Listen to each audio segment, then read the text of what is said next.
kabar, Famers? Dimanapun Anda berada, kita jumpa kembali dalam Fam Station. Inilah sebuah kanal yang didedikasikan oleh Fakultas Ekonomi dan Manajemen Institut Pertanian Bogor, IPB University, untuk membahas segala hal yang terkait dengan perekonomian Indonesia. Saya Hardy Hermawan, host Fam Station, dan Famers, dukung kami terus dengan mensubscribe, lalu memberikan komentar, lalu juga memberikan like atas setiap tayangan yang kami sajikan. Dan kali ini kami akan menyajikan sebuah perbincangan yang pasti akan sangat menarik. Tanggal 23 Juli 2021 ini resmi dibuka pergelaran pentas olahraga multicabang internasional, Olimpiade. Olimpiade Tokyo yang sedianya dilaksanakan pada tahun 2020 karena pandemi digeser menjadi tahun 2021. Beberapa waktu yang lalu kita menyaksikan pergelarannya. Dalam suasana pandemi, tak ubahnya Olimpiade tersebut ya mungkin jadi sekelas Porda lah kalau di kita. Jadi boleh jadi tahun ini pergelaran Pekan Olahraga Nasional pembukaannya mungkin akan lebih semarak, lebih ramai daripada Olimpiade. Bisa jadi kalau pandemi sudah bisa dikendalikan di akhir tahun nanti ketika PON digelar di Papua. Olimpiade tentu saja merupakan sebuah ajang kebanggaan. Selama ini Indonesia kerap mendapatkan medali di sana. Tidak henti sejak tahun 1988 ketika trio pemanah kita mendapatkan medali perak. Dan setelah itu kemudian para pemain badminton kita banyak sekali menyumbangkan medali. Berikutnya ada lifter-lifter kita juga yang menyumbangkan medali. Tahun ini kita berharap tradisi medali ini tidak terputus. Ada banyak atlet yang dikirimkan, tidak terlalu banyak, maaf, hanya 28 orang, 10 orang yang ikut defile tadi, tapi mereka mungkin adalah atlet yang terbaik di cabangnya saat ini, sehingga kita tetap bisa berharap mereka pulang membawa medali. Tapi yang namanya Olimpiade, seperti juga pesta olahraga lain di dunia, bintangnya atau maskot utamanya adalah sepak bola. Dan seru sekali sepak bola di Olimpiade. Satu hari bisa 8 partai. Kemarin kita menyaksikan banyak sekali kejutan. Jerman dikalahkan Brasil 4-2. Prancis dikalahkan oleh Meksiko 4-1. Lalu Argentina dikalahkan oleh Australia 2-0. Jepang menjadi satu-satunya wakil Asia yang bisa menang 1-0 lawan Afrika Selatan. Seru bertanding di sana. Para pemain di bawah 23 tahun, kecuali 3 pemain senior, menyajikan keterampilannya dan kemudian menunjukkan sebagai prospek yang terbaik bagi dunia sepak bola. Lalu Indonesia kebagian apa dari sana? Kita akan membahas tentang kapan Indonesia bisa mendominasi Olimpiade dan industri sepak bola nasional. Saya sudah bersama dengan dua orang narasumber. Ada Dr. Muhammad Vindi, dosen dari FEM IPB University, dan Dr. Ahsanul Kossasi, Presiden Madura United. Apa kabar, Kang Vindi, Pak Ahsanul? Assalamualaikum warahmatullahi wabarakatuh. Kabar baik, Kang. Baik, terima kasih. Selamat malam, Pak Ahsanul Kossasi. Ya, malam, Mas Vindi. Malam. Ya, alhamdulillah. Ya, Pak Ahsanul ini kaget nggak dengan hasil Olimpiade ini? Argentina ya? Argentina kalah. Kemarin juara Copa, hari ini kebanting sama Australia kemarin. Ya, kita membayangkan Indonesia lah sekali-sekali masuk di situ. Karena di Olimpiade under 23 biasanya kemampuan itu masih agak berimbang ya. Kalau kita lolos mungkin masih bisa bicara banyak. Selalu urusan pra-olimpiadenya aja udah lewat duluan kita.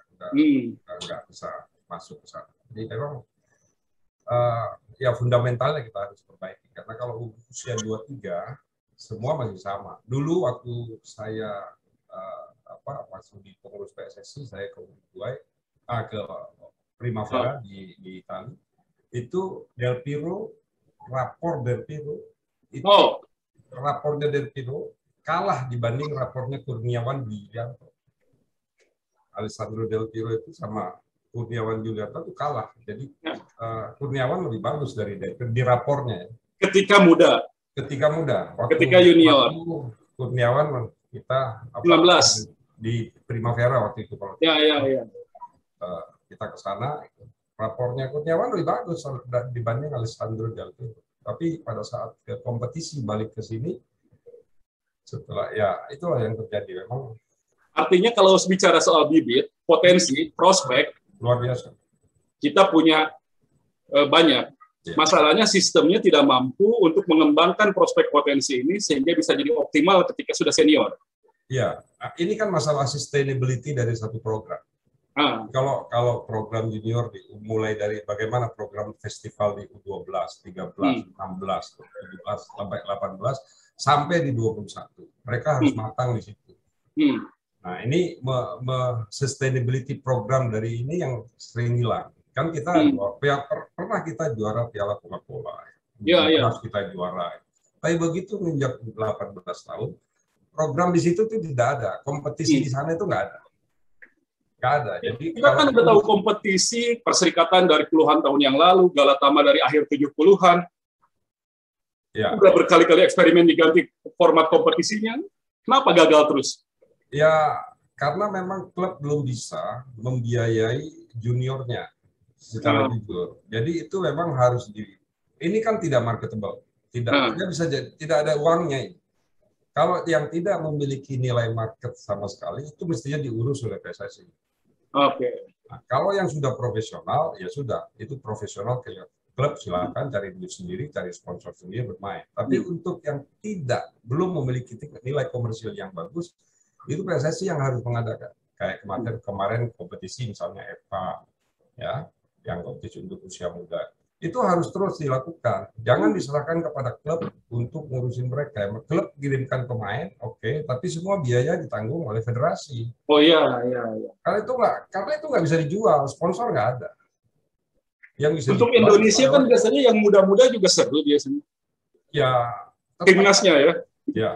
Akhirnya kan kita juga melihat kompetisi yang U13, 14, 15 kan bukan PSSI yang adakan. Iya. Ada Liga Kompas, ada Liga Top Score, ada Liga Milo. Akhirnya mereka itu mestinya PSSI kan berterima kasih kepada mereka yang tim menjalankan kompetisi. Jadi PSSI-nya sendiri nunggu di ujung gitu ya? Ya, itu mestinya mereka di situ sudah masuk melakukan penjadwalan, melakukan pembiayaan pasti banyak lah. Kalau PSSI yang turun langsung, saya rasa bagian dari kos yang harus dikeluarkan oleh PSSI, di mana revenue-nya diambil dari tim senior. Dari kompetisi senior yang sudah memiliki nilai jual. Ya. Oke. Saya ke Kang Fimdi. Anda seorang penggemar sepak bola dengan background kajian ekonomi politik. Jadi kalau melihat seperti ini, potensi bagus, prospeknya luar biasa, banyak, nggak berhenti-berhenti dari tahun ke tahun, bakat-bakat sepak bola kita, tapi kemudian tidak mampu dioptimalkan di senior dan tidak bisa dikembangkan industri yang sehat persepak bolaan. Menurut Anda seperti kenapa ini bisa? Iya, baik. Makasih, Kang Ardi ya. Yang pertama itu menurut saya, masyarakat, kemudian pemilik klub, dan federasi itu harus punya persepsi yang sama tentang sebuah industri yang strategis ini. Jadi industri ini industri yang bukan hanya secara value of money yang besar gitu ya, tapi juga bisa memberikan satu kebanggaan bagi sebuah bangsa gitu ya, dalam memperkenalkan Indonesia yang sangat besar populasinya, kemudian juga banyak memberikan pengaruh secara ekonomi dan politik juga gitu. Kalau kita lihat dulu Kang Hardi ya, saya cerita sedikit tentang sejarah. Kata Bung Karno kan jas merah ya, nggak boleh, jangan sekali-kali merupakan sejarah. Jadi ketika lepas dari kemerdekaan, kita kan sempat tampil di Olimpiade Melbourne 56 ya. 56 itu satu fakta ya, ketika kita menahan imbang Uni Soviet di perempat final. Waktu itu ada Lev Yashin, terbaik kiper, dan Rusia itu ditakuti oleh negara-negara di dan jadi juara. Dan juara. Kita menahan imbang. Lauri Sailan, Dr. Gigi Endang Witarsa, ya, Ramang. Wah, itu ada satu komentar Pak, itu Pak Kosasi ya, Pak Kosasi sama Pak Sano sama Kang Hardi, itu Presiden FIFA mengatakan, saya baru melihat ada satu sistem pertahanan yang sedemikian rapi yang bernama tim Indonesia. Jadi saya baca di beberapa media terdahulu gitu ya. Jadi pasca itu perkampungan rakyat Indonesia itu banyak disoroti karena mampu mengimbangi Uni Soviet. Meskipun pada fase keduanya kalah 2-0 ya. 4-1. Nah, yang kedua, saya cerita sejarah lagi biar bisa membangun satu memori yang besar gitu ya. Orang mengatakan sebagai malapetaka Senayan 76. Ketika kita gagal Montreal ya, nah itu Olimpiade. Nah, itu juga agak menarik sebenarnya. Saya mengatakan sepak bola kita itu juga punya PR besar ya, Pak Sanul. Itu ketika kita nggak bisa lepas dari yang mafia suap. Nah, waktu itu ada selentingan bahwa Aja Asmara juga terkena suap, meskipun federasi tidak melanjutkan sebuah investigasi gitu ya. Tapi Olimpiade 88 Seoul, 4 pemain Pelita Jaya, ya, Bambang Nurdiansa, Louis Muhyiddin, Ali Idris. Ali Idris itu mengakui ada sebuah mafia suap, sehingga Berce itu marah besar. Main di Tokyo, kacau balau, ada apa? Ternyata ada suap. Artinya mental kita mesti disiapkan, Pak. Ya. Mental kita. Jadi kalau bisa tuh bayangkan gini, saya tidak membayangkan ya, pemain bola lu udah tergigi gitu, kandang gitar saya. Ya. Kita mesti membangun juga SDM kita. Jadi orang-orang yang tanda petik ya, yang punya karakter, yang punya sebuah komitmen, ya itu bisa membangun sepak bola kita, gitu. Dari negeri besar ini, gitu, Kang Ardi. Jadi ada gangguan dari eksternal, mafia suap, perjudian yang mengganggu sepak bola kita sehingga tidak berkembang dan kemudian jadi an almost champion terus gitu ya.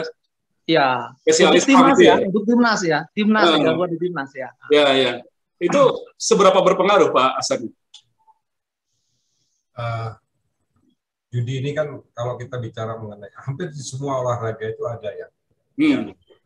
Tapi bukan kita yang main. Ya. Jadi repot kalau pemilik klub yang bermain. Waktu itu kan memang ya zaman Cahaya Kita dulu. Oh betul. Itu pemilik klub yang main. Setelah itu turun ke bawah, pemainnya ikut main. Nah, rasanya sekarang nggak ada. Kalau toh masuk, yang masih harus kita awasi adalah masuknya lewat wasit. Ya, kenapa menit-menit akhir sering penalti gitu-gitu. Itu menurut saya jangan ada lagi lah yang seperti itu. Nggak masalahnya kan itu kalau tadi Kang Vindi bicara tahun 76 itu kan sebenarnya jauh sebelumnya juga. Tim yang juara tahun yang menahan Rusia Soviet tahun 56 itu dia menjadi peraih perunggu di SEA Games 58. Ya. Orang menyangka tahun 62 itu waktu SEA Games-nya di Jakarta, ini tim bakal juara. Berantakan, kena suap. Ya. Jadi sejak tahun 62, sudah ada perkara semacam itu sampai kemudian belakangan ngasih aja dibahas gitu. Apalagi ketika gaji pemain telat. Nah, ini bagaimana Pak Asano bisa yakin ini sudah tidak ada di pemain gitu kata? Sekarang pemain ini kan ingin manggung agar harganya mahal. Ya. Dia ingin mengeluarkan seluruh kemampuannya agar bisa dinilai, karena dari situlah dia dapat tambahan pemasukan dari prestasi dan skillnya. Ya. Dari dasar itulah dibeli. Sehingga saya sekarang meyakini pemain tidak akan melakukan itu. Jadi pemain yang lebih dulu sadar bahwa ini adalah industri. Ya, pemilik klubnya sudah tidak. Saya yakin enggak. Saya pemilik klub, saya nggak berani, nggak akan pernah melakukan itu, apalagi bicara kepada pemain agar kalian ngalah, nggak mungkin. Nah, pemain pun pasti nggak mau juga, karena sekarang dia dihargai dari skillnya. Kalau dia main jelek, dia main bikin blunder segala macam, dia pasti turun harganya. Dia juga akan dirugikan. Pasti turun harganya. Pasti turun harga. Dan itu orang tahu kalau dia bermain. Ya, ketahuan lah. Dulu kan pasti ketahuan ya. Tahun-tahun 94 sampai tahun mungkin sampai 2010-an kan masih ramai. Ya, 2005, 2006 kan masih ada ya. Istilahnya pemain kita udah tahu skornya berapa. Itu yang paling menyakitkan. Dulu saya pegang sebuah klub di saya waktu itu ketua umum Persija Selatan PSJS. Sebelum main sudah ada yang bising ke saya, Pak Sanul kalah 2-1. Herannya beneran kalah 2-1. Saya padahal pemain waktu itu Persija Selatan masuk divisi 1 ya. Mau masuk divisi utama, tapi ya memang berat. Saya mau udah pelajari dari mulai pegang klub kampung, kemudian di Persija Selatan, kemudian saya pegang masuk ke pengurusan PSSI, kemudian memiliki klub ini yang seperti sekarang, ya, mengelola lah seperti sekarang. Jadi saya sudah bisa melihat celah-celahnya di mana itu, dan yang sekarang ini mestinya sudah tidak ada lagi hal seperti itu. Yang kita betul-betul perhatikan adalah tugas PSSI dalam melatih wasit, memberikan penyegaran kepada wasit. wasit. Kuncinya adalah ada pada wasit. Kalau pemilik klub, Anda yakin juga nggak? Saya nggak. Saya yakin nggak. Nah, kalau Pak Hasanul saya yakin lah nggak. Ya. Tapi teman-temannya belum tentu. Mestinya malu ya melakukan itu, karena dia bukan orang bola. Kalau orang yang mencintai sepak bola, dia akan tidak pernah menciderai apa yang dia cintai. Mestinya ya. Ya mestinya, cuman kan sejarahnya dari dulu pemilik klub banyak terlibat, yang pertama. Dan kedua, sebenarnya yakin nggak sih kalau pemilik itu satu pemilik satu klub itu berjalan? Bukan mestinya dilarang. Nah. Ini yang PSSI juga harus tegas. Nggak bisa satu orang memiliki 2 atau 3 klub, walaupun persentasenya kecil. Nggak boleh. Nggak boleh. Nggak boleh. Nggak Dan boleh. masih ada kan? Ya sekarang sih masih ada. Tapi itu mestinya tidak boleh. Artinya dia harus segera menjual sahamnya itu. Ya iyalah, mereka kalau timnya berhadapan ya bisa ngatur. Dan itu sampai sekarang kan didiamkan. Ini salah satu kelemahan dari federasi yang tidak secara tegas menyampaikan hal-hal yang dilarang itu harus dipatuhi oleh klub. Karena mereka regulator. Nah, mereka aja silakan, kita ikut aja kok. Mereka regulator, event organizer juga, pebisnis juga, perannya banyak. Nah, menurut Kang Vindi ini PSSI ini dengan amanah yang sedemikian besar gitu, kira-kira bisa kita beri keyakinan nggak sih mereka mampu memberikan kebanggaan buat kita gitu? Ya tentu harusnya bisa, Kang, karena ini kan menyangkut sebuah tradisi yang panjang sepak bola nasional ini ya. Jadi ini alat perjuangan, kemudian eksistensi sebuah bangsa besar itu biasanya memang harus sepak bola gitu ya. Bangsa yang besar gitu ya. Kemudian Brazil jumlah besar populasinya selalu mengedepankan olahraga. Nah, federasi itu tentunya harus paham bahwa ini bukan hanya masalah nasib periuk gitu ya bagi sekian banyak orang yang berkecimpung hidup sebagai pemain bola. Ada antusiasme penonton datang ke stadion, kemudian ada event-event tertentu yang dimana sumbangsi pemain dari klub itu bisa membangun sebuah tim nasional, ya sponsorship yang semakin besar gitu ya.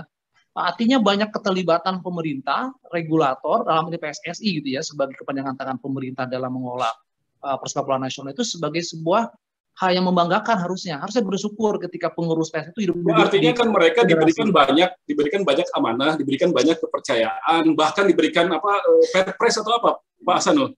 Impres dari Presiden untuk pengembangan sepak bola, satu-satunya cabang olahraga di Indonesia yang dapat impres. Sangat spesial memang, betul sangat spesial. Makanya begini saya mengatakan kalau ini saya sedikit membandingkan dengan induk yang lain ya, PLT misalkan. Ya. PLT itu kebanyakan ya para pengurus itu ex pemain, ya, Suharyadi, Yayuk gitu ya. Ya Olimpian juga dia pernah tampil di Olimpiade, juara Asian Games. Artinya ada muncul sebuah rasa kepemilikan untuk menyehatkan organisasi, melindungi pemain, membuat sebuah sistem kompetisi yang sehat. Itu yang harus ada pada PSSI. Saya pikir PSSI harus jadi rujukan bagi induk organisasi yang lain gitu. Karena ini organisasi besar. Kenapa kira-kira nggak bisa PSSI gitu? Nah, satu hal menurut saya ya, ini menyangkut political will dari para pejabat tinggi PSSI yang kata petik ya itu tidak punya rasa kepemilikan gitu. Tapi ini hanya sebagai sebuah mandatori aja. Justru kepemilikannya terlalu tinggi, merasa PSSI punya sendiri kali. Ya, di belakang gimana rakyat ini kan menyoroti juga sebenarnya. Oke. Baik. Famers, kami juga mengundang Anda untuk ikut berpartisipasi, berinteraksi dengan dua narasumber ini, Dr. Muhammad Vindi, Dr. Hasanul Kossasi, membahas mengenai sepak bola nasional kita. Silakan Anda boleh lambaikan tangan, raise your hand, atau menulis di chat room. Nanti akan kami bacakan pada siapa pertanyaan itu diajukan. Silakan. Saya akan bacakan dulu yang satu, U19 kita mampu bersaing.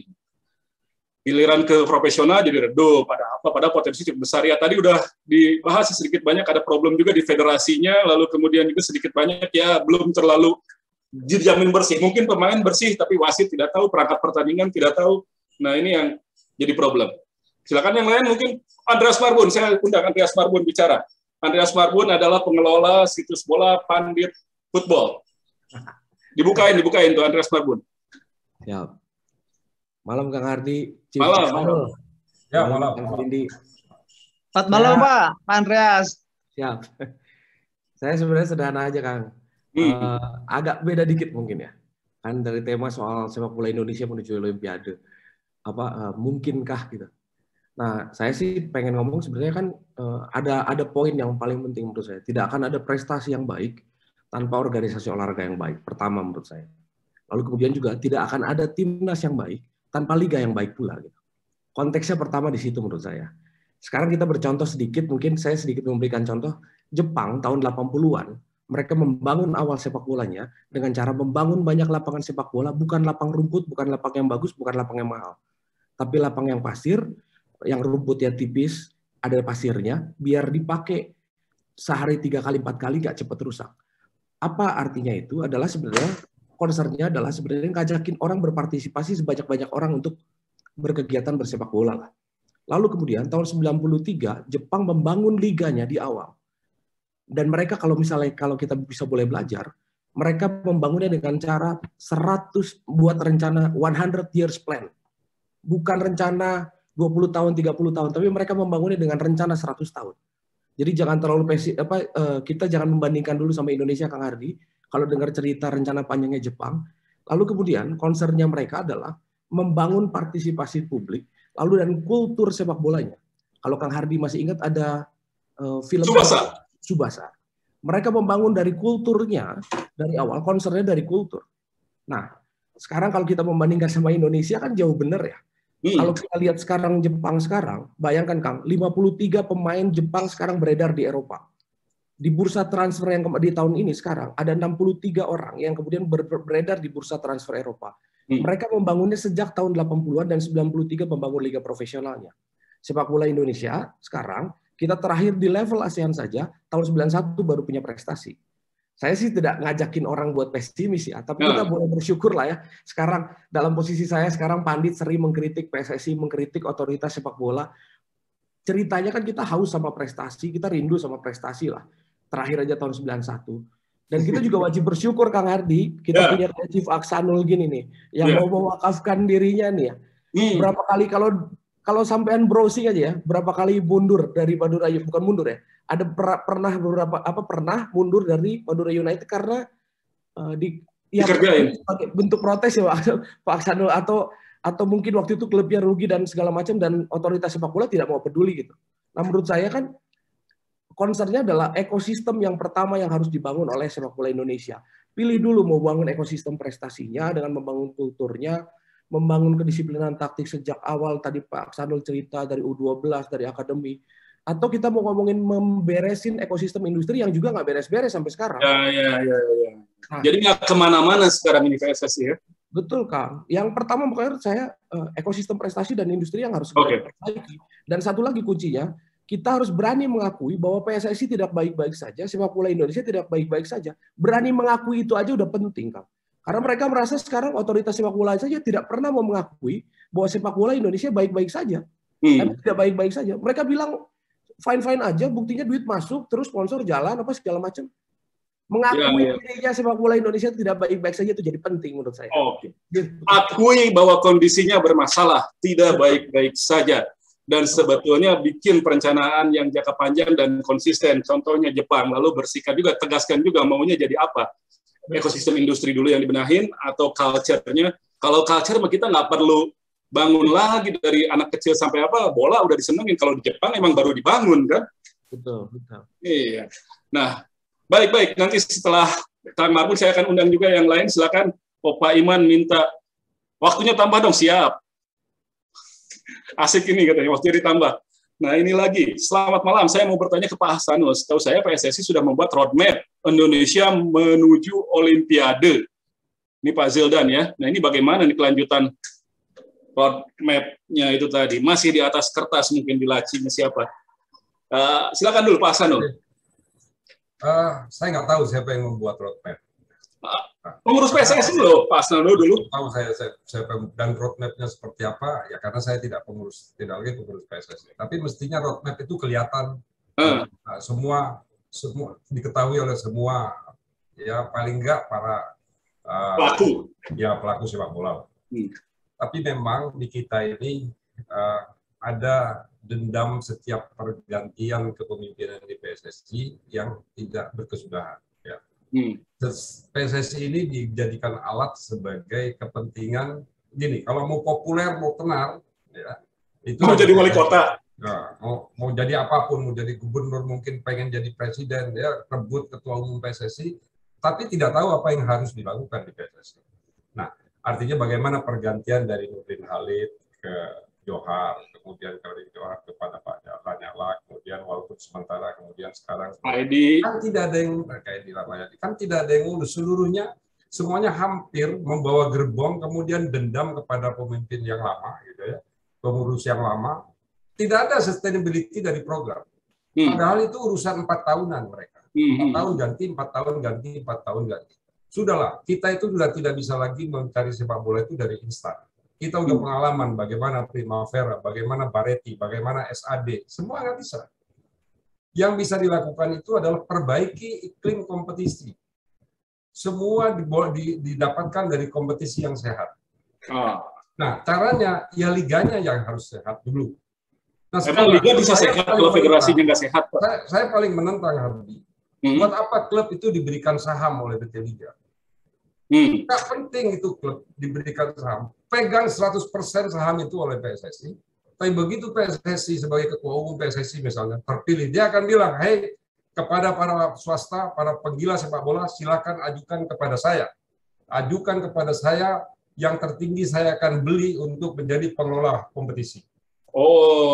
Jadi nggak perlu kita klub ada saham, terus kita duduk. Jadi penyelenggara kompetisi itu juga dilelang secara terbuka. Toh itu adalah siapa yang memberikan kompetisi 1 triliun kepada PSSI pengelola klub? Oke, asal terbuka semua. Kita nggak perlu ada saham di situ. Pegang 100% by PSSI. Ya. Orang ada saham juga terdilusi terus kan? Yang untuk apa? Klub itu nggak penting saham itu. Akhirnya ujung-ujungnya kita sebagai pemegang saham, tapi juga tidak dapat dividen juga nggak dapat. Iya. Apa juga. Jadi udahlah. Kelola betul 100% dikelola oleh yang benar-benar mengetahui tentang sepak bola. PT-nya juga jangan ada. PSSI taruh aja komisaris di situ untuk ngawasi. Tapi semua direksinya kasih profesional. Begitu dia nggak jalan, ganti aja. Kenapa nggak PSSI-nya aja yang jadi PT? Jangan, itu federasi itu kan anggota FIFA, nggak bisa. Australia PT bisa. Bisa. Dia international NGO di bawah FIFA. Ya separuh PT lah gitu ya. Dia federasi tapi memiliki PT boleh. Oke. Boleh memiliki PT. Seperti Limited. Menunjuk PT yang paling pas itu menunjuk PT. Menunjuk PT ABC kontribusi terbesar diambil habis itu kasih. Buat apa tadi? Itu tadi. Jadi kalau pengurus kemudian berganti ketua umum yang sekarang berganti kemudian ada ketua umum baru dasarnya dendam, merombak lagi ketua umum pengurus yang lama, merubah lagi programnya, nggak akan ada sustainability. Itulah kenapa dari mulai U13, 14, 16, 15, 17 nggak akan bisa jalan karena setiap pengurus baru ganti program. Jadi roadmap yang tadi itu pun wajar kalau terlupakan, kalau pentingnya di situ begitu udah umur 21, 23, dia udah main di SEA Games, dia main di Olimpiade, dia mau main di Piala Dunia, dia main di klub luar negeri, silakan. Ya. Kerjanya kita itu mencetak pemain yang bagus, dari mana? Dari kompetisi yang bagus. Kompetisi yang bagus dihasilkan dari mana? Dari PT Liga yang bagus. PT Liga yang bagus dari mana? Ya lelang, cari yang terbaik. Transparan semua. Iya, transparan semua. Oke. Kalau tadi yang Andreas Marbun usulkan itu bagaimana antara penciptaan iklim industri, lalu kemudian juga culture dan minat masyarakat untuk bermain bola. Kalau culture kita kan udah nggak bisa diragukan lagi. Udah jadi ya. Sudahlah kita. Kalau culture udah sekelas Brazil. Udah luar biasa lah kita. Minat dan culture sekelas Brazil lah kita ya. Dulu klub ini dimiliki oleh pengusaha ya, perusahaan. Ada Pak Tex, ada Warna Agung, ada Mercu Buana ya. Nah, kemudian dimiliki oleh politisi juga pernah kan, politisi sekarang artis-artis ikut. Artinya hampir semua kepedulian terhadap sepak bola itu sebenarnya pengen. Tinggal bagaimana memanage. Regulasinya diperbaiki. Begitu regulasinya diperbaiki, terapkan. Yang larang jangan dikerjakan. Gitu aja. yang dikerjakan kemudian yang udah dilarang tapi dikerjakan, ya dihukum. Nah, ini menghukum saja kadang-kadang membuat orang bertanya, kenapa dihukum? Kenapa dia tidak dihukum? Kenapa saya dihukum? Nah, yang begini yang masih berat kita. Coba Kak Fendi, dari luar PSSI atau melihat seharusnya bagaimana ini? Supaya industrinya juga tumbuh, karena emang sudah sepak bola industri kan sekarang zamannya.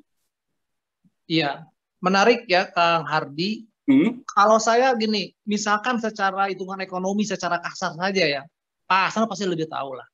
Kalau satu klub untuk biaya belanja pemain satu musim, berikut coach ya, asisten coach segala macam, misalkan 20 miliar, ini hitungan kasar saya. 20 miliar, katakanlah ada 15 tim peserta kompetisi. Berarti ada 300 miliar uang berputar. Belum kalau bicara bonus pertandingan.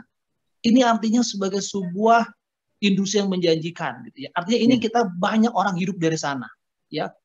Bicara mengenai sponsor, kemudian. Nah, memang yang paling penting bicara mengenai topik besar kita kan bagaimana kita bisa berkiprah di Olimpiade.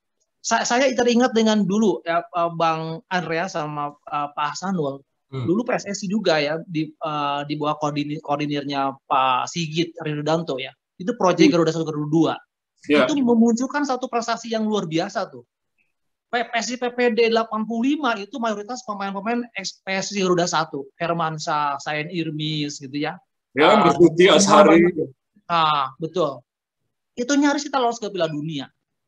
Artinya dengan berguru ke Brazil ya, Jawa Barat Batana kan, dan Pak Edi Sofian itu waktu dulu itu proyek, menurut saya proyek yang perlu ditiru ya.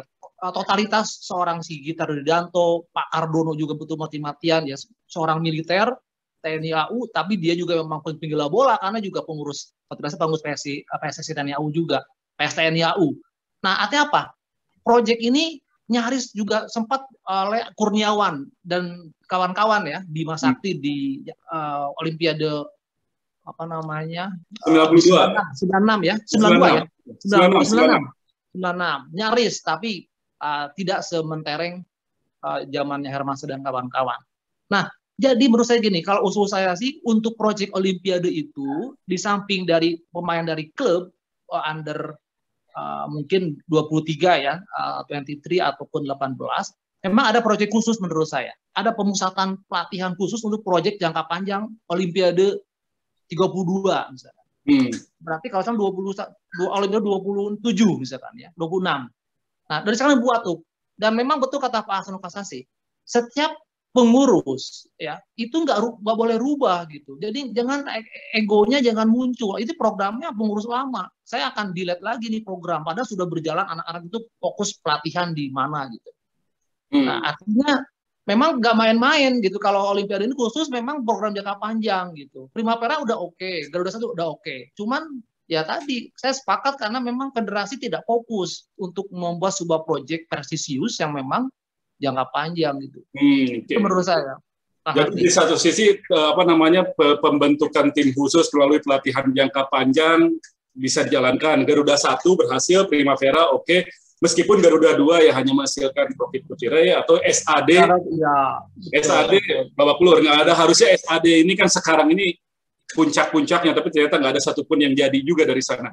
Nah, ini lagi dari Mas AB, lucu ya, jadwal kompetisi kita aneh, kayak tahun anggaran berjalan. Oke. Ya. Nah, sekarang bagaimana yang bisa dilakukan Pak Hasanul? Ini kebetulan kompetisi terhenti, ada pandemi, klub pasti rugi, pemain juga kesulitan. Ini situasi macam apa? PSSI sudah memberikan solusi? Ya. Semua kan butuh kepastian. Kita sama-sama tahu kondisi seperti ini adalah kondisi yang paling tidak bagus, tidak enak lah, baik buat klub. Tapi harus ada risiko yang diambil. Begini, rata-rata klub kita itu hanya mengontrak pemain 1 tahun. Rata-rata hanya mengontrak 1 tahun. Dan kalau klub kompetisi dimulai bulan Oktober, masih sisa 20 minggu yang menurut saya sudah tidak mungkin lagi memutar kompetisi di 2021. Kalau Oktober tidak memungkinkan, dia sampai ke Juli nanti mungkin. Karena rata-rata pemain cuma April, Maret 2022 udah habis kontraknya. Kalau kita mulai Oktober, berarti nabrak lewat ke Juni. Ini Nah, kalau kan gini, klub hanya butuh kepastian. Kalau menurut saya, PSSI tinggal membuat suatu alternatif yang pernah saya sampaikan beberapa waktu lalu. Kalau misalnya sampai dengan Agustus tidak bisa, September nggak bisa, ya sudah, nggak bisa lagi ada kompetisi, ada sepak bola.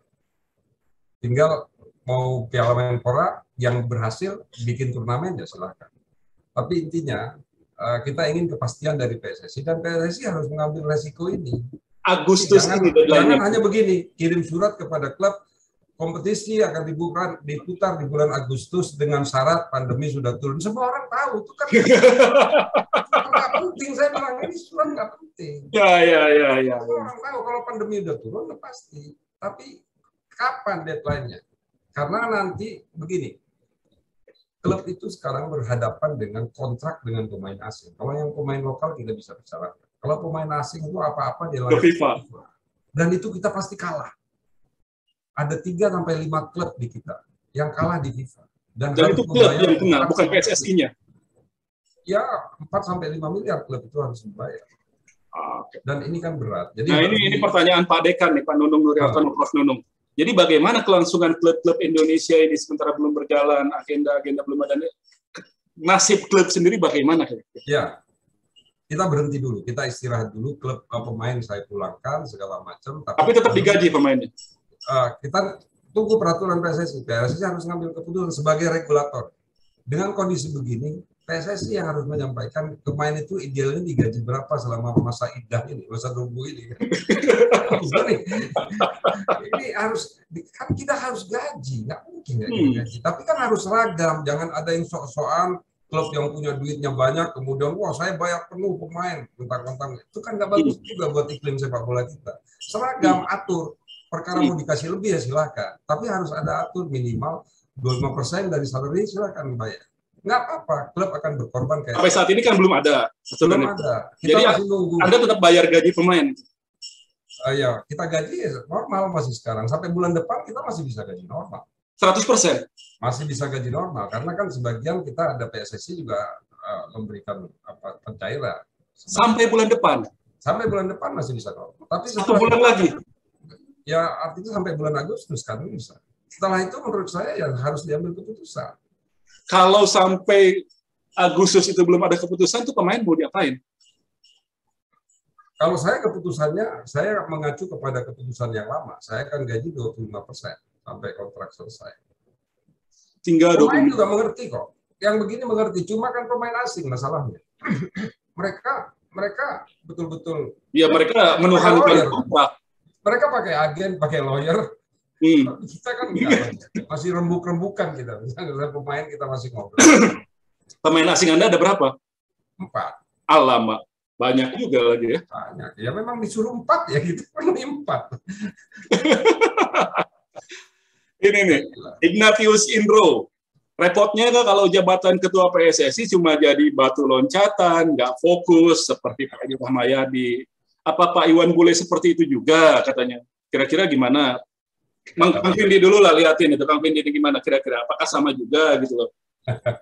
Ya, pertama sih Pak Iwan Bule kan baru bergerak setahun terakhir mungkin ya. Saya sih punya harapan besar dalam artian gini.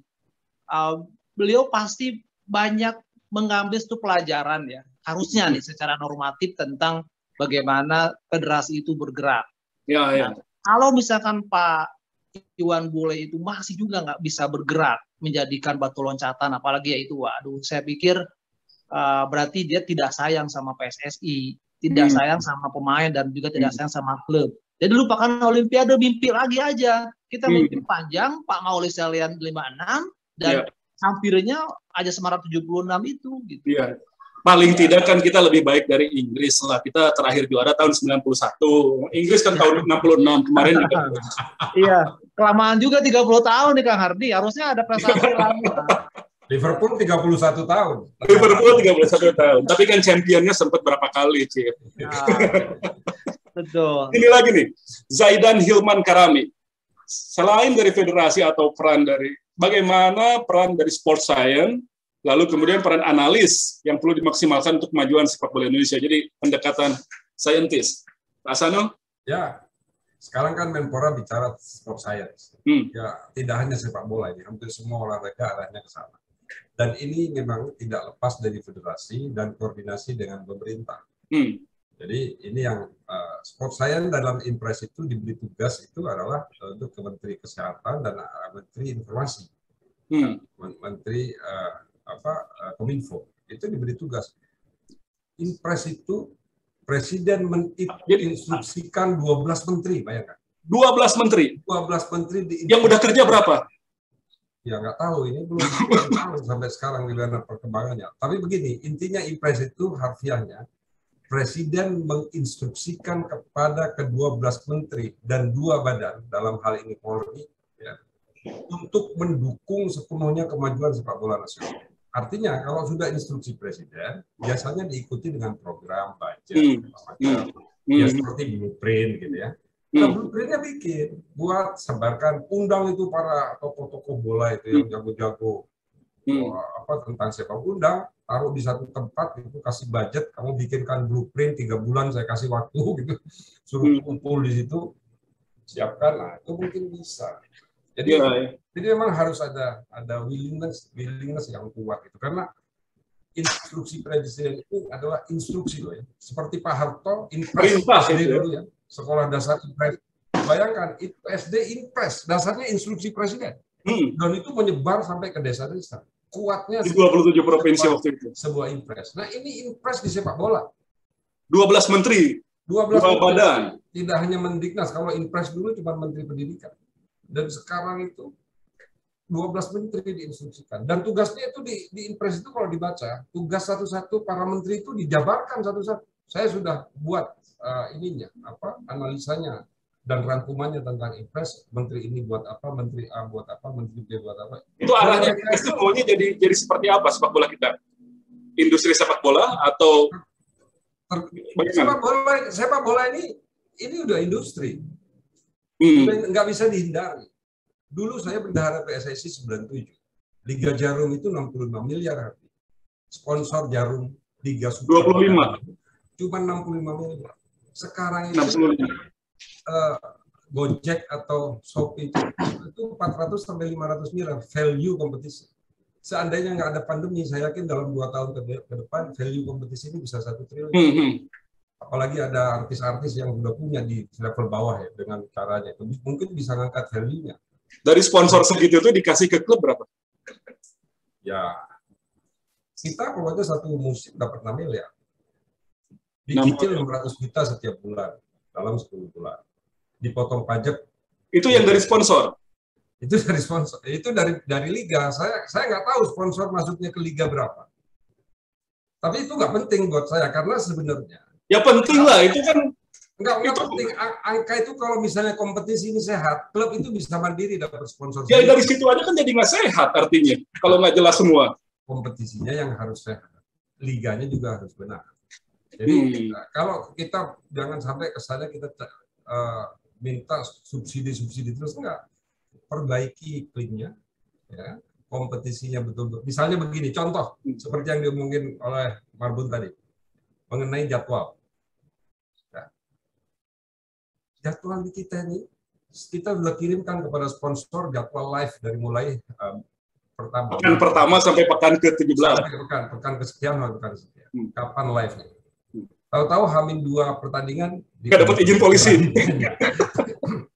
Diundur, kemudian nggak jadi live. Itu kan mengurangi nilai sponsor. Kita harus hitung-hitungan lagi sama sponsor. Ini kita hitung lagi deh, karena kita nggak live, ya sudah, berarti potong lagi kita. Harus ada refund lagi ke sponsor. Kan yang begitu-gitu nggak bagus. Kalau seperti akhirnya kita nggak mau berhitung seperti itu. Sudahlah, anggap aja nih live nggak live, sekian lah. Agak repot. Dan kita kalau seperti itu, kalau iklim agenda jadwalnya itu tidak pasti, kita nggak bisa jual tiket terusan. Jadi sebetulnya di sini itu kalau dilihat Pak Sano, pemain tadi Anda katakan sudah profesional, sudah tahu bahwa itu tindakan mereka di lapangan dan di luar lapangan sangat menentukan karir mereka ke depan. Ya. Pemilik klub Anda katakan ya masih ada yang memiliki lebih dari satu klub dan itu harusnya ditindak. sponsor ternyata ada terus, nggak kurang-kurang yang mau jadi sponsor, baik itu sponsor kompetisi ke PSSI atau sponsor klub yang ditempel di dada, itu ada terus. Penonton nggak kurang-kurang. Jadi problem cuma 3 di PSSI kalau gitu. Menteri-menteri sebenarnya siap kan yang 12 itu kalau memang PSSI-nya jelas. Yang 12 apanya? Yang 12 yang diimpreskan oleh tadi. Oh iya. 12 menteri itu kan sebenarnya kalau PSSI-nya jelas pasti mereka akan bergerak. Masa mereka berani melawan instruksi presiden? Berarti kan PSSI-nya yang jadi problem ini. Ya, ayo Bismillah, mudah-mudahan. Bismillah ya. Ini saya bacakan nih, siapa nih? AB lagi. Waduh galak bener. Sudahlah, kalau Iwan boleh berani bertindak, kompetisi dimulai aja 4 September tanpa penonton, prokes ketat. Kalau perlu PCR semua pemain dan ofisial 2 kali seminggu. Itu terbukti sudah berjalan ya. Toh agenda AFC juga sudah dalam waktu dekat akan berjalan. Itu kalau usulan begitu berani nggak asal main tanpa penonton gitu? PSSI dan liganya sih pengen berani, tapi kan pemerintah dalam hal ini mungkin Satgas Covid atau kepolisian memberikan izin. Jadi memang kita harus bisa menjelaskan sebenarnya kepada otoritas tentang hal ini, karena faktanya di Piala Menpora itu nggak ada klaster sepak bola. Iya, tanpa penonton. Nggak ada klaster. Dan saya waktu itu mau masuk stadion, saya di swab di situ. Saya ikutin, harus diikutin. Swab di situ, nunggu dulu hasilnya seperti apa, antigen ya. Jadi, tapi klubnya siap nggak kalau begitu tanpa penonton juga kayak seperti Piala Menpora kan turnamen pendek. Kalau ini kompetisi panjang katakan. Ya harus siap. Karena sepak bola ini negara lain walaupun Malaysia sementara ya, tapi pada dasarnya kan Malaysia jalan terus ini kan. Kita mau bersaing dengan mereka gimana caranya kalau kita nggak main bola? Jangankan main bola, sekarang latihan nggak boleh. Latihan nggak boleh juga ya? Latihan nggak boleh, makanya begitu kompetisi itu mau dimulai Agustus, kita butuh 1 bulan untuk persiapan latihan. Sepak bola kan esensial dan kritikal. Ya. Mestinya masuk. Siapa yang menggolongkan sepak bola ke esensial? Ya, tapi tadi ada usulan soal sport science, lalu kemudian juga keterlibatan kalangan ilmuwan, dan ya terakhir soal kompetisi tanpa penonton. Tanggapan Anda? Mas Vindi, saya. Mas Vindi, ya. Sport science. Ya, ada satu pengalaman, salah satu profesor IPB University, ahli nutrisi ya, itu diminta oleh klub Arema Malang, Arema Indonesia ya, Arema Kronus waktu itu. Masih Kronus. Untuk mengecek seluruh berapa PO2 max-nya. Berapa? Ternyata itu hanya 20% yang memenuhi syarat untuk bisa bermain di level tingkat Asia. Di bawah 60 berarti ya? Ya, 20%. Akhirnya diminta bagaimana caranya. Beliau diminta untuk memberikan satu program peningkatan PO2 max ya, kadar oksigen gitu kan, dalam tubuh orang pemain bola. Nah, kemudian betapa pentingnya klub juga memerhatikan kesejahteraan pemain dalam artian kesehatan kebugaran, gitu ya, karena dia kompetisi penuh, ya, dan nanti kalau dia punya prestasi akan dimanfaatkan oleh tim nasional, gitu ya. Artinya memang betul perlu ada satu pihak ataupun pengelola yang khusus memerhatikan ilmu olahraga gitu ya. Jadi tidak hanya tim kesehatan, tapi juga ada khusus orang yang memerhatikan di klub itu, apalagi di timnas ya, itu peningkatan ketahanan pemain untuk bisa bermain 2 kali 4 plus 15 kali 2 30. Level Asia ya, kita nggak bicara level nasional lagi Asia. Jadi seperti itulah saya pikir ya, sangat penting memang. Jadi ini industri itu nggak cuma orang terima upah, tapi untuk berkelanjutan juga harus bisa mempertahankan orang bisa bermain jangka panjang, dimanapun dia berpindah klub gitu ya. Yang penting dia bisa tetap bugar gitu. Ya, itu kan problem yang kita lihat, pemain-pemain junior kita angkatannya Evan Dimas saja mungkin hanya beberapa orang yang bisa bertahan sampai sekarang, apalagi angkatannya Samsir Alam udah habis. Tirus Bonai mestinya sekarang lagi puncak-puncak kemampuannya, tapi ternyata juga menurun. Memang kurang juga ya pengaruh dari sport science terhadap olahraga kita ini. Pak Hasanul memang seperti itu? Ya, iya betul. Jadi sport science itu tidak bisa PSSI sendiri. Dia harus dengan beberapa lembaga, dalam hal ini juga baik swasta maupun di pemerintahan. PSSI harus melakukan kerjasama bagaimana peningkatan sport science. Dan ini butuh waktu keseriusan dalam mengelola ini. Jadi tidak hanya bicara sport science, tapi langkahnya nggak kelihatan apa. Ya. Kan banyak ini sekarang dibicarakan sport science, tapi apa yang dimaksud sport science versi PSSI ini apa? Ya itu paling Vindi disuruh bikin makalah, presentasi, itu aja bikin sport science. Jangan kayak gitu, harus implemented. Ya. Dipahami oleh semua pelakunya. Kalau nggak dipahami, nggak akan jalan. Ya. Saya mengundang ada Simon Nainggolan di sini. Simon Nainggolan adalah orang Indonesia yang bersama dengan Wanandi terlibat investasi di klub sepak bola di Inggris. Iya. Bang Simon, silakan. Masih mute. Selamat malam Pak Akil, selamat malam Pak Ardi, selamat malam semua. Selamat malam Pak Simon. Sehat semua. Amin. Silakan. Ya. Gimana? Silakan dong, kasih dong komentar ini. Indonesia ini gimana caranya bisa jadi industri? Kan Pak Simon ini udah terlibat langsung di kompetisi Liga Inggris divisi berapa? Championship ya untuk transfer over. League 2, divisi 4 Inggris.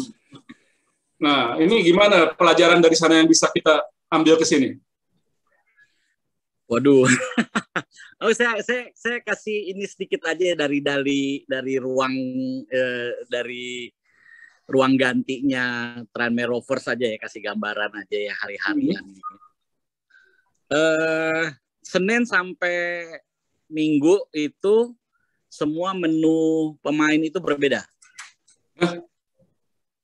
Jadi berbeda. Satu orang tuh satu menu. Orang dengan yang lain semua berbeda berdasarkan data yang didapat dari pelatih fisik. Pelatih fisik selama latihan Senin sampai Jumat mendata semua pemain-pemain yang ikut latihan, otot paha kirinya kurang, otot yang satu paha kanannya yang kurang, ada yang macam-macam lah. Kemudian itu didata, dari data itu dikasih ke nutrition. Di Tranmere Rovers itu ada 3 orang nutrition.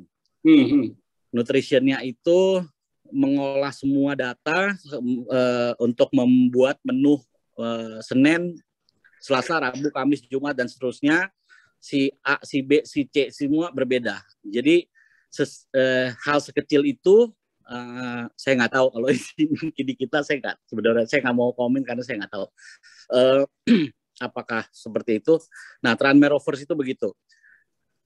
Klub di Inggris, bukan Inggris saya ya, England itu tercatat berdasarkan data yang diberikan dikasih tahu ke saya, pemilik Tranmere Rovers itu Mr. Mark Palios itu tadinya seperti Pak Akio, bedum di FA.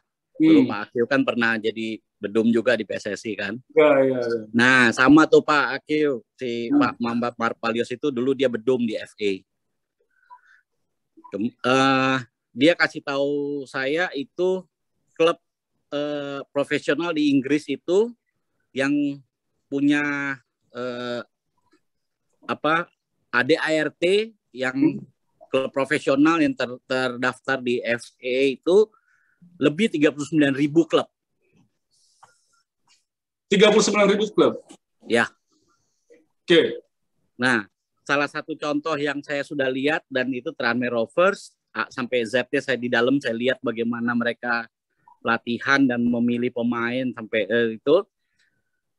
itu kasta keempat. Jadi kalau mengebandingin ke atas ke kasta Premiership-nya saya nggak tahu lagi tuh kayak gimana hebatnya atau bagaimana. Nah, toh kemarin nggak juara ya, Eropa. Udah gitu aja sih saya. Jadi transfer over itu kasta keempat kalau di Inggris. Ya. Divisinya segitu detailnya melatih. Klub di Inggris ada lebih dari 39.000. Nah, kemarin nggak juara Eropa. Udah gitu aja sih dari saya. Thank you. Jadi kalau mau bandingin susah. Itu aja. Jadi acuannya saya cuma bisa bilang gitu aja. Jadi Tranmere Rovers yang menu makanannya setiap hari berbeda satu dengan yang lain. Itu kasta keempat. Di Inggris ada lebih 39.000 klub profesional yang punya lapangan ya. Klub profesional ada ART, mereka harus punya lapangan. Mau sewa, mau ini, pokoknya mereka punya lapangan. Nah, ada 39.000 itu baru Inggris saja, belum Inggris Raya. Oke. Ya, jadi segitu aja gagal terus jadi juara. Gagal kemarin juara Eropa udah. Ya, itu karena kualat sama Liverpool kalau itu. Komen saya. Thank you. Jadi Pak Aki ini masih panjang sekali dong kalau gitu ya, persoalan kita masih banyak benar. Nah, dalam jangka pendek, jangka menengah, jangka panjang yang Anda bayangkan harusnya kita ini tahapannya seperti apa sih? Ya, fundamentalnya dulu lah diberesin. Kita ini jangan ngurusin pengurus PSSI terus. Siapa dong? Ya, artinya begini, di kita, tradisi di kita, ya pengurus baru selalu mencaci pengurus lama. Hilangkan. Jadi kalau memang kalah di kongres, ya sudahlah, yang kalah ya legowo, yang menang itu harus lihat, kalau program pengurus lama bagus, lanjutkan. Yang belum selesaikan. Yang nggak bagus, hentikan. Ya, karena sepak bola ini sustainability-nya nomor 1. Harus begini terus. Jadi nggak bisa kemudian berhenti tengah jalan, kemudian dirubah programnya. Nggak bisa. Jadi pengurusnya yang harus saling, ya jangan ribut lah. Di PSSI kan begitu ganti pengurus baru nyaci maki pengurus lama. Kemudian ya soalnya setiap kali penggantian tuh didahului dengan ribut dulu. Iya, jangan lagi lah. Jadi belum pernah, kecuali zaman Pak Harto dulu ya, dari Pak Cardono, Azoranas gitu, agak smooth. Tapi kan sekarang ini mungkin apa karena industrinya sudah semakin kuat sehingga jangan lagi lah. Jangan lagi kayak gitu. Sekarang ekonomi digital. Saya ke Andreas nih. Andreas kan pandit football. Dia main online. Yang online itu. Ini coba gimana kalau ekonomi digital sekarang ini, Andreas? Saya sedikit cerita. Mungkin Pak Aksanul, saya sedikit berbagi juga. Ini ada cerita ini Pak Aksanul. Ada cerita baik dari sepak bola Indonesia, khususnya Piala Menpora kemarin. Pada saat Piala Menpora kemarin, ada sebuah platform digital yang kemudian naruh duit buat brand activation-nya dia di Piala Menpora kemarin, tanpa embel-embel di adboard, tanpa embel-embel dipasang di pinggir lapang, di baju, nggak ada tuh. Jadi Facebook tuh mengaktifasi sebuah fitur videonya yang mereka memberikan uang yang cukup lumayan, grant yang lumayan besar. Mereka sedang mempopulerkan tentang video di sepak bola Indonesia. Rasa valuasi sepak bola Indonesia ini nggak kehilangan nilainya lah. Bahkan di masa pandemi. Jadi mereka memberi uang, tidak mengharapkan itu namanya ditempel di banner apapun, di pinggir lapangan atau di luar atau di buku atau apa, tapi mereka diminta atau diberikan kesempatan bisa merekam dan mempublish video-video. Ya.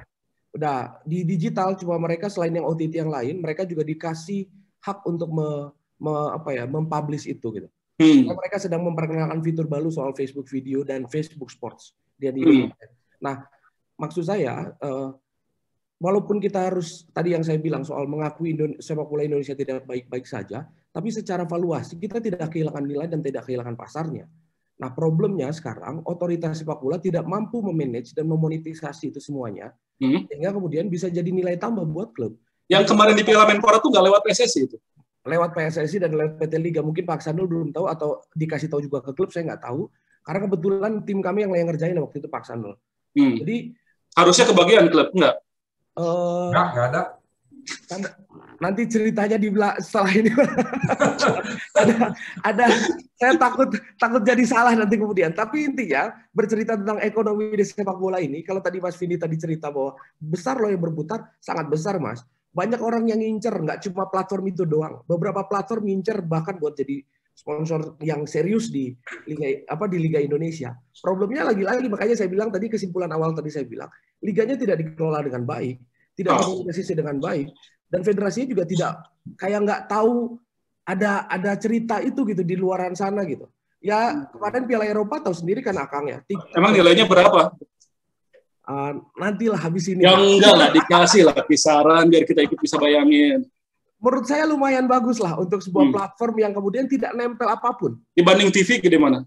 Oh jauh. Kalau TV rights kan sumber utama pemasukan sepak bola kan masih TV rights. Itu enggak dibanding sponsor TV di Piala Menpora kemarin. Sponsornya maksudnya nempel di TV. Ya, berapa TV bayar dibanding dengan platform itu bayar? Masih tetap lebih kecil, Kang. Tapi menurut saya lumayan lah. Jadi kalau misalnya untuk menjadi rights-nya dibagi kemudian ke klub-klub sebenarnya karena nggak ada effort apapun dari klub sebenarnya. Mereka membiarkan tim konten provider tersebut kemudian membuat sesuatu konten dan atas izin klub gitu. Dengan beda angle dengan broadcaster lah. Kira-kira kayak gitu.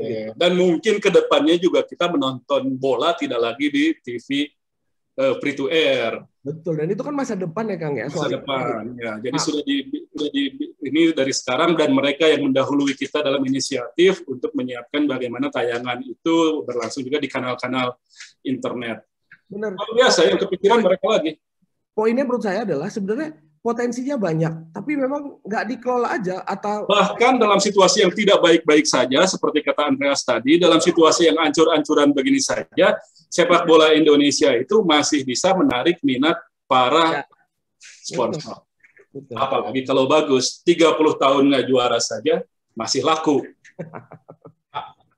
Nah itulah maksud saya yang soal ngebangun kultur tuh sehingga sponsor, brand dan semuanya juga datang dengan sendirinya gitu. Apalagi klub-klub yang model kayak Pak Aksanul gitu, membangun klubnya dengan baik, ngomongin medianya benar, apa segala macam gitu.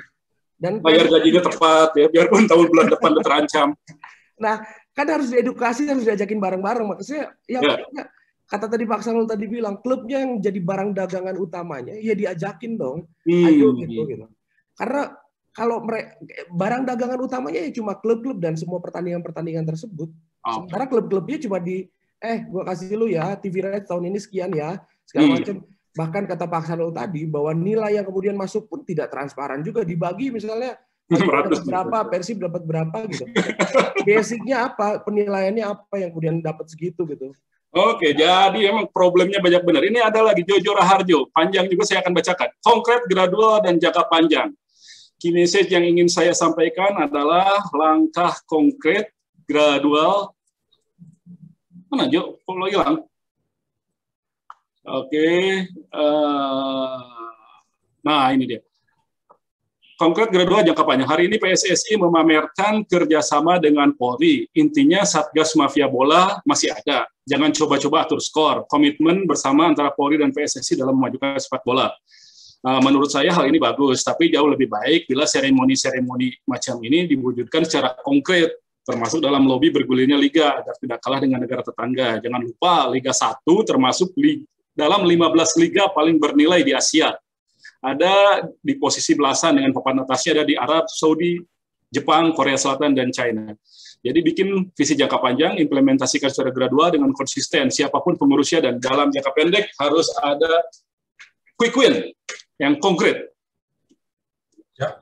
Kira-kira apa quick win kita dalam jangka pendek ini, Pak Sanul? Saya sih yang mau itu. Kita nggak tahu. Ini, saya mau cerita sedikit bagaimana seperti yang Jojo, kita 15 paling bernilai di Asia. Waktu Piala AFF, saya adalah LOC, ya, bendahara Piala AFF waktu itu. Pada saat kita nego, ya, di Kuala Lumpur pada saat itu dengan AFC, kita ngancem mundur dari Piala AFF. Karena waktu itu kita tidak dijadikan tuan rumah.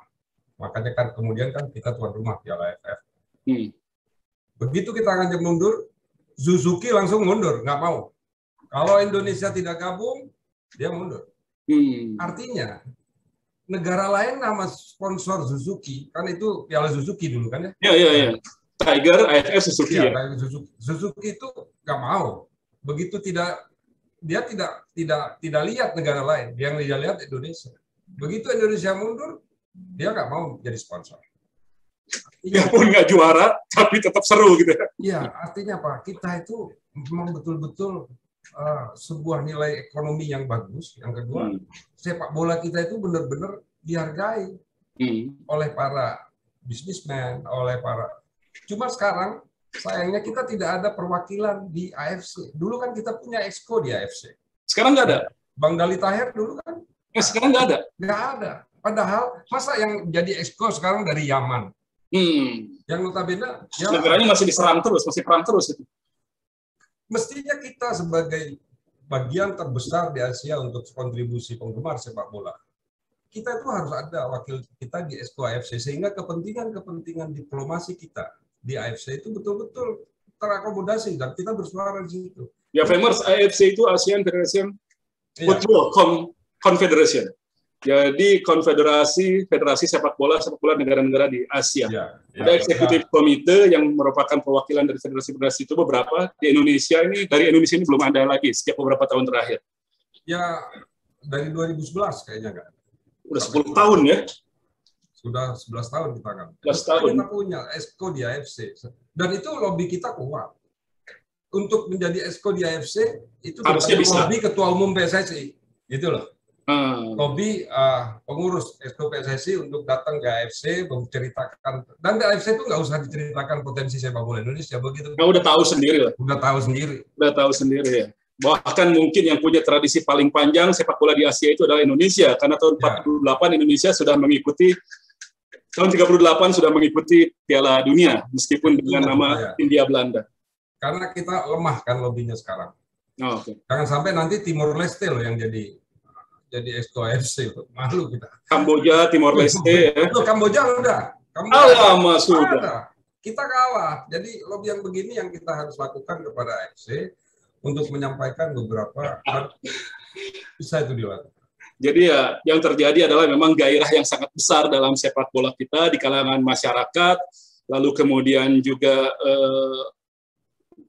profesionalitas sudah mulai meningkat di kalangan pemain, pemilik klub juga sudah membenahi diri dengan segala macam lebih kurangnya dalam beberapa waktu ini sehingga klub tampak lebih profesional. Stadion-stadion kita sebenarnya sekarang sudah jauh lebih baik dibanding 10-15 tahun yang lalu, masih banyak yang rumput-rumput gundul. Jadi perbaikan ada, cuma problemnya adalah federasi. Saya minta ke Kang Fendi mungkin bisa memberikan nutup juga untuk jangka panjang, jangka pendek, jangka menengah yang bisa dilakukan.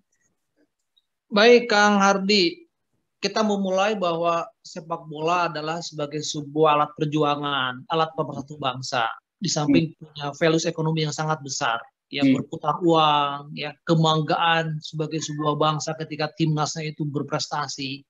Jadi memang perlu sebuah political will, keinginan politik untuk membangun dari pemain pribadi sendiri, klub, federasi, semua harus bahu-bahu. Kalau kita ingin membuat sebuah perwujudan mimpi di 1956, kita pernah menahan seri tim sekelas Uni Soviet dengan Lev Yashinnya. Jadi ini kita harus terus mendengungkan kita sebagai macan Asia di 60-70, 50-an, ya 50-70.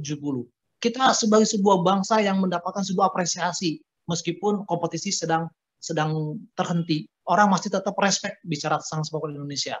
Kemudian jangan lupa juga karena ini sebagai sebuah kompetisi jangka panjang yang terus mungkin boleh saja berganti ketua PSSI, tapi klub harus tetap hadir, pemain terus harus tetap fit untuk bisa bermain di level maksimal tertinggi. Sebuah komitmen yang harus besar dari semua pihak. Saya pikir itu, Kang Hardi. Ya, thank you. Jadi artinya memang banyak sekali PR yang harus dilakukan. Tadi kalau membayangkan dari Pak Simon Nainggolan, klub divisi 4 saja di Inggris sudah menjalankan sport science yang luar biasa, terutama dalam soal nutrisi misalnya, itu saja nutrisinya yang diberi contoh sama dia. Pasti masih banyak lagi hal-hal yang dipengaruhi oleh sains diterapkan dalam kegiatan bersepak bola di klub tersebut. Meskipun itu ya itu tadi, ketika sampai divisi 4 demikian pun masih belum bisa menjadi juara Eropa. Jadi memang sangat berat. Kita paling tidak untuk bisa menjadi juara AFF itu juga masih cukup sulit. Pak Sano, satu kalimat terakhir deh. Sekarang maunya gimana dan apa yang diharapkan pada PSSI paling nggak sampai akhir tahun seperti apa? Ya selanjutnya bagaimana gitu? Silakan Pak Sano. saya nggak perlu menyampaikan harapan saya kepada PSSI, karena PSSI tahu sebenarnya harapan klub itu apa. Yang penting yang ingin saya sampaikan. Jangan ke PSSI, kepada kita semua supaya PSSI begitu. Gimana? Gini, kita sepakat bahwa sepak bola itu adalah industri. Value-nya sudah mencapai mungkin sudah mendekati 1 triliun nanti dalam 1-2 tahun. Kalau industri berarti ada profit and loss di sini. Kalau profit and loss kita bicara, pasti ada investasi. Semua pasti mau investasi. Jangankan jelas, tidak jelas saja masih banyak orang yang berinvestasi di sepak bola. Nah, di dalam investasi itu dibutuhkan kejelasan. Kejelasan di semua aspek yang berhubungan dengan kepentingan bisnis untuk menuju industri sepak bola yang sehat. Nah, kuncinya ya regulator, ayo perbaiki bareng-bareng. Kita samakan visi, kita samakan aturan-aturan ini bagaimana caranya agar iklim sepak bola Indonesia itu menjadi kondusif dan baik. Ya. Karena kita mengandalkan kompetisi. Dari kompetisi lah terbit pemain timnas yang hebat. Itulah baru kita bangga. Begitu ada lambang Garuda Merah Putih bermain, kita berharap menang. Karena PSSI itu siapapun, manajer timnas misalnya pasti rebutan orang. Karena begitu kalah dia dibully habis-habisan, begitu menang 1-0 saja, mungkin 2 bulan dia ditanjung habis-habisan, apalagi juara. Juara itu bicaranya, bayangkan, kita nahan seri aja dari tahun 56 sampai sekarang masih jadi bahan pembicaraan. Ya. Hermansyah tuh masih kebayang-bayang itu dari tahun 85 sampai sekarang. Kan? Iya. Kurniawan dari tahun 94 sampai sekarang masih kita bahas, padahal belum menjadi juara. Nah, itulah industri kita kelola dengan cara kalau bicara mengenai investasi itu butuh kejelasan dan ketegasan. Nah, kejelasan dan ketegasan itu adanya di regulator. Dan regulator dalam hal ini, dalam persepak bolaan adalah PSSI. Jadi diharapkan federasi ini benar-benar bisa menerapkan kinerja yang profesional, memilih orang-orang yang profesional, yang mengetahui bagaimana industri seharusnya dijalankan. Ada good effort ke situ sudah mulai ada ya. Saya lihat niatnya udah mulai kesana. Tapi ya gimana roadmap aja belum ada. Tidak konsisten aja. Ya sekarang roadmap aja belum ada. Marbun tadi cerita kalau di Jepang sampai 100 tahun programnya. Nah, kita untuk berharap sampai 20 atau 30 tahun atau kurang dari itu pun ternyata kan belum ada. Jadi memang itu memerlukan tanggung jawab dari federasi kita untuk bisa lebih memikirkan visi jangka panjang, jangka menengah, jangka pendek, lalu kemudian juga pembinaan sampai ke level junior, U13, sehingga kemudian bakat-bakat talent-talent kita yang bagus itu tidak tersia-siakan sebelum matang, sebelum memasuki usia keemasannya. Dan terakhir Hardi, memang sebaik apa Katnohon harapannya jangan ribut. Di PSSI di internal jangan ribut, jangan berkelahi. Nggak pengurus, nggak pemain, kalau berkelahi pasti kacau itu. Ngeblame pengurus lama, kemudian menjelekkan orang lain, jangan lagi hentikan itu. Iya, kalau emang iya laporkan aja ke polisi atau ke aparat hukum kalau memang benarnya perlu. Kita jadi brutal, jadi barbar untuk saling membuli satu sama lain. Bulan lalu kan bagaimana ketua umum dan wakil ketua umum tidak kondusif di antara Exco berpihak-pihak, ada berkotak-kotak, itu kan membuat bagaimana dia membuat satu program kalau di internalnya sendiri belum kita bisa dibereskan. Jangan, udahlah sekarang udah selesaikan itu semua, fokus kepada tadi ketegasan ya di dalam industri sehingga orang mau berinvestasi. Ketegasan, transparansi, good corporate governance, dan kemudian juga menjadi industri yang menguntungkan, yang memberikan kontribusi yang optimal bagi perekonomian nasional dan juga bagi kebanggaan nasional secara prestasi. Terima kasih Pak Hasanul Kossasi, terima kasih semua. Kang Muhammad Vindi, teman-teman, Das Marbun, Kang Simon, ada Yopi, Jojo, Kang Husin, semuanya yang sudah menyaksikan FM Station. Dukung terus FM Station, subscribe-lah di sana, lalu kemudian juga boleh dikasih komentar, di like, lalu kemudian juga jangan ketawa terus, Yop, beneran ini. Saya ikutin loh. Bang Simon masih di Bali tuh, Bang Simon tuh. Bang Simon belum pulang ke Jakarta. Pakai YouTube. Dia penduduk sana, dia udah ini dong, ke Bali dong. Ya? Ke Bali dong. Ke Bali ya. Ini Station siaran dari Bali lah. Yopi, Thank you semuanya. Terima kasih Fam Station. Stay home, stay safe, Mas Dindi. stay healthy, stay tuned. Terima kasih, Pak. Pamit. Sampai jumpa. Bang Andreas